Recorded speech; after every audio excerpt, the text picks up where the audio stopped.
सध्या चालू असलेल्या राज्याच्या अर्थसंकल्पात आताच काल परवा मुख्यमंत्र्यांनी जी शेतकरी कर्जमाफीची घोषणा केली आणि शेतकऱ्यांना कर्जमाफी झाली, मात्र शेतकऱ्यांच्या आणखीन खात्यात ते पैसे कधी येणार तर 30 जून ही तारीख सांगितली. त्याच्यानंतर मागच्या वर्षी 30 सप्टेंबर 2025 पर्यंत जे शेतकरी थकीत आहेत त्यांची कर्जमाफी 2 लाखापर्यंत होणार आणि जे शेतकरी रेग्युलर कर्ज भरतात त्यांची कर्जमाफी ही 50,000 रुपयापर्यंत होणार.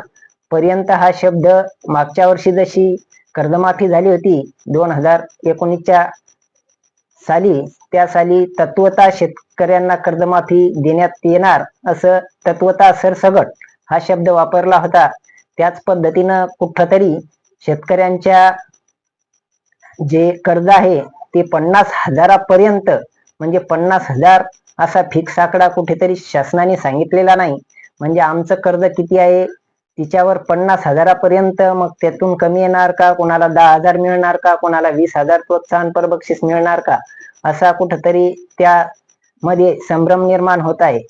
तसेच शेतकऱ्यांच्या जो डाटा आहे तो सरकारने पूर्णतः जमा केलेला आहे. अगोदरच शेतकऱ्यांची यादी जी आहे ती बँकेकडून मागवण्यात सुद्धा आलेली आहे. त्यानंतर शेतकऱ्यांना वेळोवेळी कागद जमा करू नये, काम पडू नये यासाठी शेतकऱ्यांना एक फार्मर आय डी नावाचं ॲप शासनाने तयार केलं.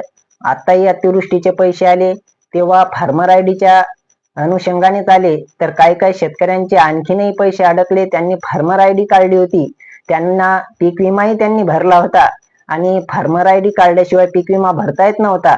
मात्र आता शासन सांगतंय की त्यांची फार्मर आय डी उपलब्ध नाही, ती त्यांच्या साईटहून कटलेली आहे आणि त्या शेतकऱ्यांचे अतिवृष्टीचे सुद्धा पैसे अनेक शेतकऱ्यांचे आतापर्यंत अडकलेले आहेत. नेमकं त्यात शेतकऱ्यांचा काय दोष आहे? त्या अतिवृष्टीचे जेवढे पैसे आहेत ती तुटपुंजी मदत, कोणाला 5,000, कोणाला 10,000, कोणाला 3,000 अशी मदत आली. ती फार्मर आय डी काढण्यासाठी पहिल्यांदाही शासनानं पैसे, शासनाच्या माध्यमातून जे ऑनलाईन सेतू आहेत त्यांनी पैसे गोळा केले. पुन्हा शेतकऱ्यांना रांगा लावून फार्मर आय डी तयार करायचं काम पडलं. त्याच अनुषंगानं आता जी कर्जमाफी जाहीर केलेली आहे त्या कर्जमाफीत शेतकऱ्यांना संपूर्ण शासनाकडे डाटा असताना, सरकारकडे संपूर्ण डाटा असताना पुन्हा एकदा शेतकऱ्यांना रांगा लावाव्या लागतील का? त्यानंतर शेतकऱ्यांना बँकेत जाऊन केवायसी करणं लागेल का? कर्ज खात्याची केवायसी करा. त्यानंतर तुमची ज्या वेळेस मागच्या वेळेस जसं प्रत्येक अंगठा ठेवून शेतकऱ्यांची कर्जमाफी केली होती 12-12 वाजेपर्यंत, ज्या आमच्या महिला शेतकरी आहेत त्यांनाही त्या सेतूच्या पुढे ताटकळत उभं राहायला पडलं होतं, कारण यांच्या साईट चालत नाहीत. यांचा खूप मोठा वेळेवर प्रॉब्लेम होतो.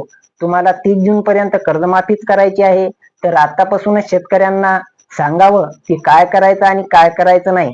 जर डाटा तुमच्याकडे असेल तर शेतकऱ्यांना काहीच करायचं काम पडू नये. कारण मागच्या वेळेसही आता जवळपास 20 हप्ते झाले असतील, 18-19 हप्ते तर झालेत लाडक्या बहिणीचे.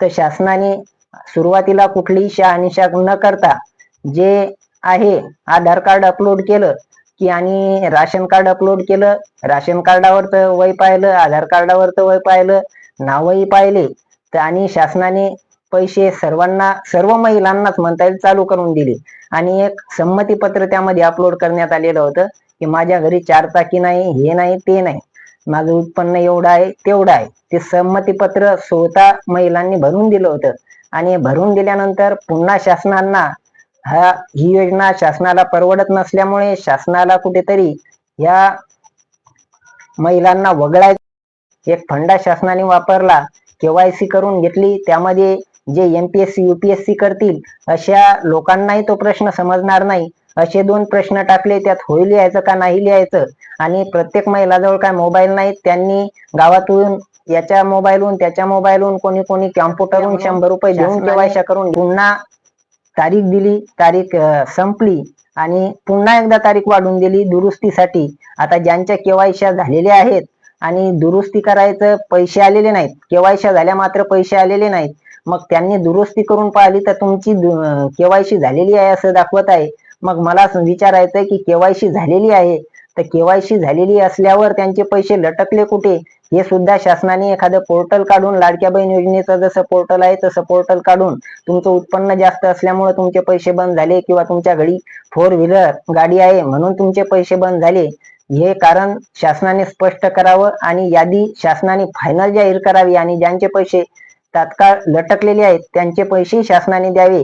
जसे लाडक्या बहीण योजनेचा गोंधळ चालू आहे तसा गोंधळ निदान शेतकरी कर्जमाफीत होऊ नये ही शासनाकडे नम्र विनंती करतो आणि थांबतो. जय जिजाऊ, जय शिवराय.